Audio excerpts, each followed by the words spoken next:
Olá, amigos, tudo bem? Eu sou o professor Carlos Gabriel, ou pode me chamar de professor Carlinhos, e eu vou explicar para vocês um assunto fascinante da história brasileira, que é justamente o período que compreende 1822 até 1889, conhecido também como Império Brasileiro, no qual nós tivemos dois governantes, Dom Pedro I e Dom Pedro II, seu filho.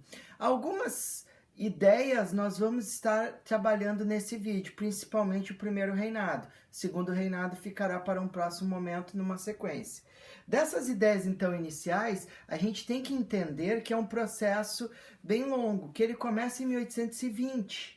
Em 1820, então, com o retorno da corte portuguesa para Portugal, após a Revolução Liberal do Porto, que vai fazer com que se restrinja os poderes da elite brasileira, dos burgueses, principalmente dos comerciantes deste período. E isso vai gerar um grande descontentamento, e eles não vão aceitar que o país, que até então estava se estruturando, que tinha sido considerado e elevado à condição de Reino Unido, Portugal e Algarves em 17, eles não vão querer um retrocesso. Dessa maneira, então, vai aumentar a pressão sobre o filho de Dom João VI, que no caso era Dom Pedro I, para que ele cortasse as relações por inteira com Portugal. A gente vai perceber que Dom Pedro nunca cortou totalmente o seu vínculo com Portugal, porque o seu desejo também era imenso em se tornar rei português, como acontece posteriormente, né? Dessa maneira, então, essa ideia de ruptura dessa nossa elite com Portugal vai ser fomentada, mas para isso eles precisavam de alguém para comandar e liderar. E o nome que vai ganhar grande força é justamente de Dom Pedro I, que esse monarca vai ficar aqui a mando de seu pai, Dom João VI, como um príncipe regente no Brasil. Dentre essas ideias do processo de independência, a gente pode analisar aqui nesse material que as tropas portuguesas presentes no Brasil, elas eram favoráveis também a essa independência. E aqui que vai ter a origem também do nosso Exército Nacional, né? Os Estados Unidos reconheceram a independência do Brasil em 24 e Portugal reconhece apenas em 1825, compensando a antiga metrópole com a quantia de 2 milhões de libras. Então, para o Brasil ser reconhecido por Portugal como um país independente e livre, ele terá que pagar a conta para os portugueses. Espertinho esses portugueses, não é mesmo? E esse é o menino, tão belo gajo, né, português, que se torna o nosso primeiro governante, né? Olha só que belezura. Ele era um cara que encantava as cortes, né? Encantava nos bailes a beleza desse menino, ó. Meu bigodinho tá até meio parecido, vocês não acham? Eu acho que sim, né? Só que eu sou um pouquinho mais bonitinho que ele, né? Claro, não tenho esse carisma, olha só esse olhar. Incrível, incrível, incrível. Essas particularidades também do nosso processo de independência, tirando as brincadeiras que elas são necessárias para contar a história brasileira, nós vamos ter que não resultou numa maior interação da ordem social no nosso país, né? Muito menos econômica. O Brasil manteve-se ainda como um latifúndio, monocultor, em que as elites dominavam completamente o processo produtivo. Nesse momento, o café ele já começa a ganhar um grande papel e uma grande participação na economia brasileira, né? A mão de obra ainda continua escrava, então nós não tivemos uma ruptura no nosso país. A escravidão ainda foi a tônica da movimentação econômica do país. Eu acho curioso isso. Nós construímos uma nação nova e livre, porém com homens escravizados, o que é triste. Esse contraste é um modelo, algo bem diferente do que foi proposto na América Espanhola. Na América Espanhola, nós observamos várias repúblicas surgirem e presidentes. No caso do Brasil, é adotado um sistema monárquico, né? Um regime monárquico de governança. A presença de Dom João VI no Brasil, nos anos anteriores, auxiliou muito nessa construção de uma tradição monárquica nas cidades mais importantes, como a do Rio de Janeiro, porque vai se formar uma corte. Então já se tinha uma certa gentileza da população, ou podemos dizer que até uma afeição para essa forma, esse novo regime que será adotado no país, né? Outra característica interessante do governo de Dom Pedro I é justamente a nossa primeira Constituição, a Constituição de 1824, que ela foi outorgada, né? Isso quer dizer que ela foi imposta pelo imperador, manteve alguns princípios do antigo projeto, como a noção de soberania, né? Criação de uma nobreza de títulos e não por nascimento. Então, se você quisesse ser nobre, poderia pagar por isso. Os valores eram bem elevados, que nós podemos observar nas leituras dos principais historiadores que retratam o Brasil do século XIX. Ainda nós vamos ter a religião católica como sendo oficial, um senado vitalício, cujos membros eram escolhidos pelo próprio imperador. Imagina, os senadores eram escolhidos pelo imperador, então ele escolheria aqueles que justamente eram seus brothers, posso dizer dessa forma, né? O voto seria indireto e censitário. O país foi dividido em províncias, cujos presidentes também eram nomeados pelo imperador Dom Pedro I. Foi criado também um Conselho de Estado, e o principal fator desse período que eu posso destacar, e é um artifício político que foi amplamente utilizado por Dom Pedro I, é justamente o poder moderador. Esse poder moderador, ele concentrava todos os poderes na mão do rei. Isso quer dizer o quê? Nós teríamos os três poderes instituídos, né? O executivo, legislativo e judiciário, e o moderador. O moderador, ele poderia ser adotado e executado pelo do executivo, que no caso era o nosso rei.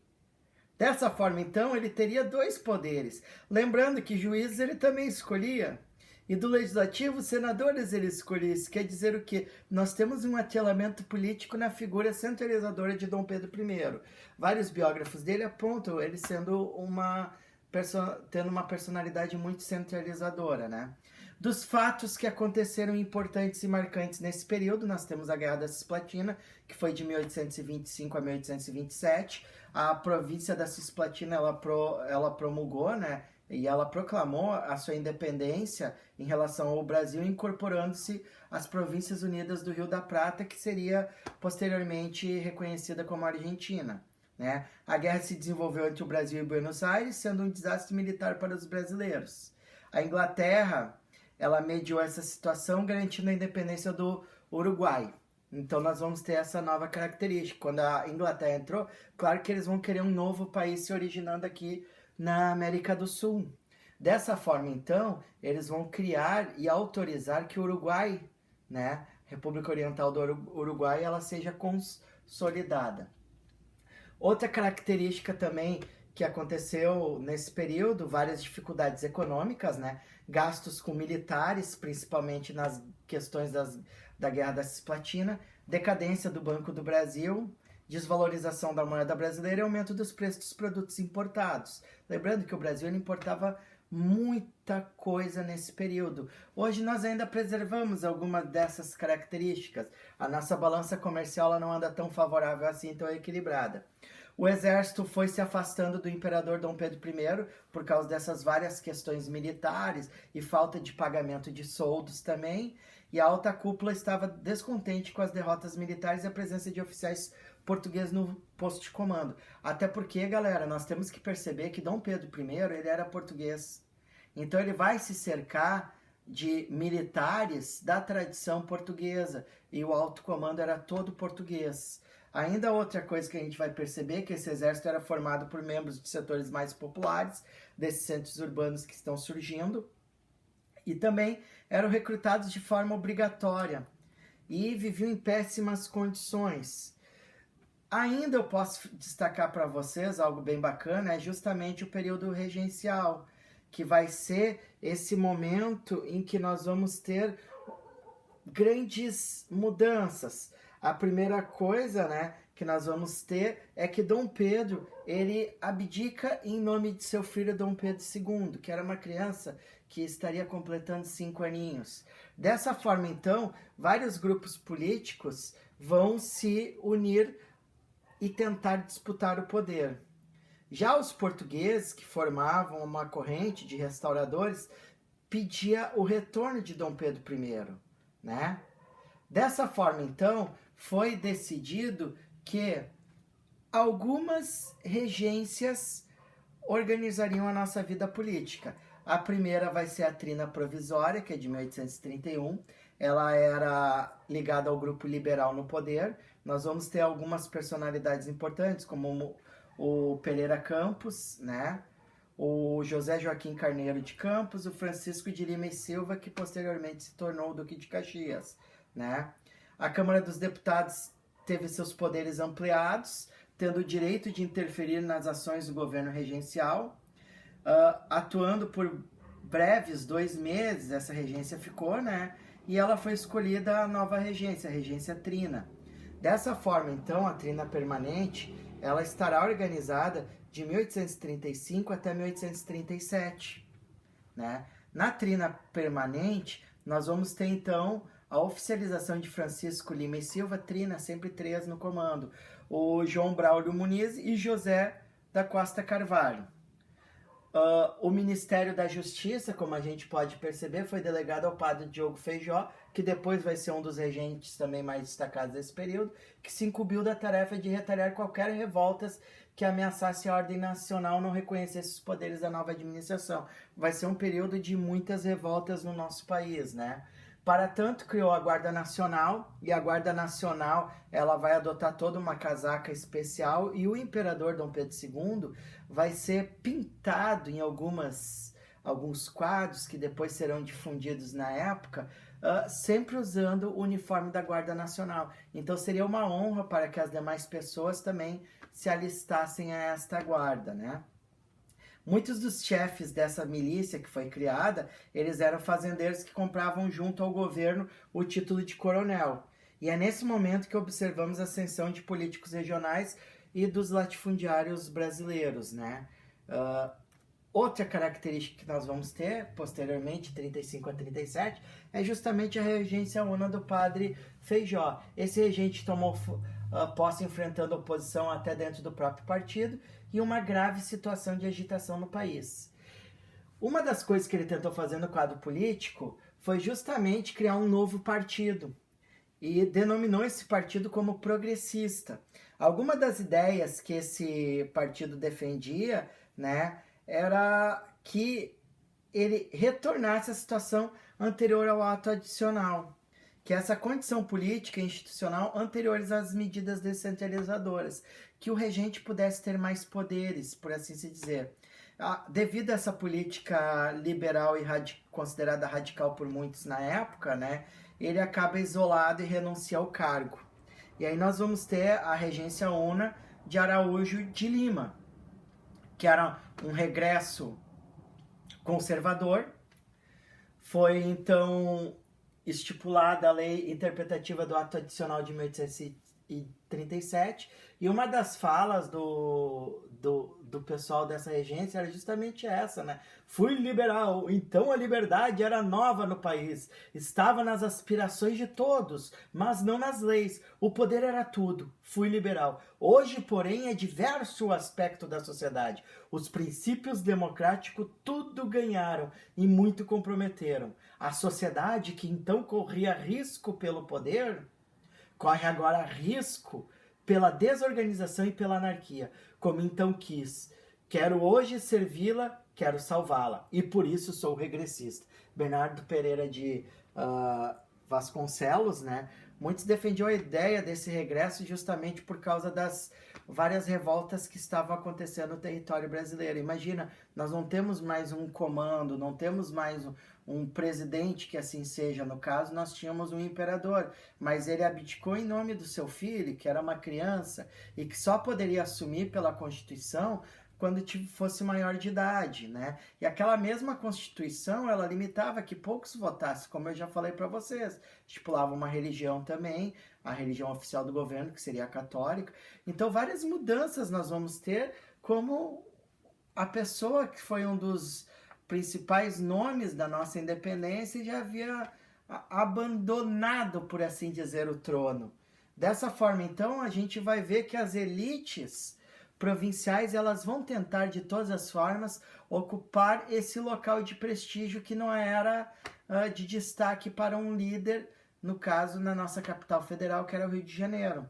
Dessa forma, essas rebeliões que marcaram o nosso período, elas tinham vários fatores comuns, né? Como péssimas condições de vida da população mais pobre, não tinham direito algum, falta de autonomia das províncias devido à centralização do governo imperial, excesso de impostos cobrados pelo governo central e também a luta pelo poder entre partidos e grupos políticos locais. Nesse mapinha aqui que eu projeto para vocês, dá para perceber melhor. Cabanagem que aconteceu de 1835 a 1840, no Grão-Pará, região norte do país, onde hoje seria o estado do Pará. Balaiada de 38 a 41, onde hoje é o estado do Maranhão. Temos também a Sabinada, em 1837 a 1838 na Bahia, e a principal delas que eu destacaria era justamente a Farroupilha, ou Guerra dos Farrapos, de 35 a 45. Nós temos que perceber que a temporalidade delas ela é bem breve. Primeiro, o governo imperial ele decidiu unir os esforços militares para apaziguar a região norte e nordeste do país. Após realizar isso e acordos com as elites locais, eles decidem então uma nova estratégia e retomam a luta pela província de São Pedro do Rio Grande do Sul. E aí que dá o desfecho final da nossa Revolução Farroupilha. Características básicas sobre essas revoltas, vocês não precisam aprofundar tanto. Cabanagem de 35 a 40, né? Os principais fatores foram domínio sobre Belém, durante o ano de luta no interior, morte de 40% da população da província. Esses dados podem ser bem questionáveis, tá, galera? A rebelião que explodiu no Pará teve como líderes o Melch, Vinagre e Angelim, causas revolta dos liberais contra o presidente nomeado pelo governo regencial, situação de miséria dos cabanos entre 35, né, e maio de 36. Os cabanos tiveram o controle da província. Após isso, eles vão sofrer inúmeras derrotas. Sabinada, de 31 a 33, vai ter também a Guerra dos Malês, ou a Revolta dos Malês, nesse contexto na Bahia também, que vocês podem estar incluindo, que era uma revolta escrava que aconteceu na década de 30, né, a principal delas foi na década de 30, e esses escravos, muitos deles eram originários da região do Mali, na África, né, e eles, a característica mais comum deles é que a grande maioria, eles eram da religião islâmica, né? Então eles vão buscar sua liberdade e alguns defendiam até o regresso para o continente africano. Dessa forma, então, a Sabinada explodiu em Salvador, teve como nome, pois o seu líder era médico, Francisco Sabino. As causas foram a decadência econômica e insatisfação com as autoridades. Lembrem, né, que a nossa primeira capital vai ser Salvador, depois no período aurífero brasileiro ela vai ser deslocada ali para a região sudeste, ficando no Rio de Janeiro até 1959, porque 1960, em janeiro, é transferido novamente, daí no caso para Brasília, que está até hoje funcionando lá. Né? Proclamou a República Baiense, que curiosamente seria provisória, terminaria quando Dom Pedro II assumisse o trono. Balaiada, de 38 a 41, o movimento recebeu esse nome, pois os líderes da revolta, eles eram artesãos e tinham o apelido de balaio. Né? A revolta aconteceu no interior da então província do Maranhão. A crise de exportação do algodão teve papel importante nessa revolta, apoiada pela população mais pobre, inclusive escravos, né? A repressão custou muitas vidas, e esse movimento, no primeiro momento, ele pedia até a liberdade dos escravos, né? Que lutava contra essa miséria. E aí que vai ser o grande divisor de águas da balaiada. Os fazendeiros e chefes políticos liberais retiraram o apoio do movimento, justamente porque ele pedia fim à escravidão, e podemos considerar ela uma insurreição negra nesse período também. E aí, por último, Revolta Farroupilha, aqui no Sul, né, no Rio Grande do Sul, nós dizemos que foi a Revolução Farroupilha. Mas aí a gente tem que estudar melhor o conceito do que é uma revolução e o que não é, né? Se a gente pegar no nosso horizonte que uma revolução pressupõe uma mudança estrutural e profunda da sociedade, isso não aconteceu. Porque mesmo os farrapos, eles não queriam a liberdade incondicional de todos os escravos, somente daqueles que lutassem. E nós vamos ter o fatídico episódio da Batalha dos Porongos, onde todos esses soldados negros foram cruelmente assassinados pelas tropas imperiais lideradas por Duque de Caxias, né? Então é um momento muito triste da nossa história aqui. Essa rebelião ela aconteceu então na província do Rio Grande do Sul, em Santa Catarina. Seus líderes foram Bento Gonçalves, Giuseppe Garibaldi, que também foi um dos grandes mentores do processo de unificação italiana. Ele é considerado o herói de dois mundos, né, galera? E esses participantes da rebelião, na sua grande maioria, eram pecuaristas, tinha escravos e população em geral também. Os fatos principais, eles fundam a República do Piratini e a República Juliana, que seria em Santa Catarina. Pediam anistia também. Algumas de suas causas foram autos impostos na comercialização do charque, que era o principal produto de exportação aqui da região, entre outros a exigência de mudanças políticas e econômicas. Ao contrário das outras rebeliões, não houve represália aos participantes, que inclusive foram integrados ao exército brasileiro, né? Por fim, foi uma das revoltas que durou mais tempo e a participação do povo foi especial, né? Nós podemos considerar dessa maneira. Aqui algumas imagens que elucidam melhor esse momento histórico aí para vocês, como era a vestimenta desses soldados farroupilhas, e até eles eram chamados de farrapos justamente pela indumentária mais simples, mais esfarrapada, podemos dizer assim, rasgadinha, né? E foi um conflito que durou 10 anos. O grosso do conflito nós podemos mensurar nos 4 anos, mais ou menos, né? E criou grandes ícones da cultura rio-grandense, como nós vamos ter o General Neto, o General Bento Gonçalves também, o Giuseppe Garibaldi, a heroína Anita Garibaldi, catarinense de Laguna, né, que se une a Giuseppe e depois vão guerrear na Itália, lutando pela unificação do território italiano. Espero que vocês tenham gostado dessa videoaula explicativa do primeiro reinado e período regencial. Nos vemos num próximo momento. Muito obrigado. Beijão do Prof. Carlinhos aí. Fiquem na paz.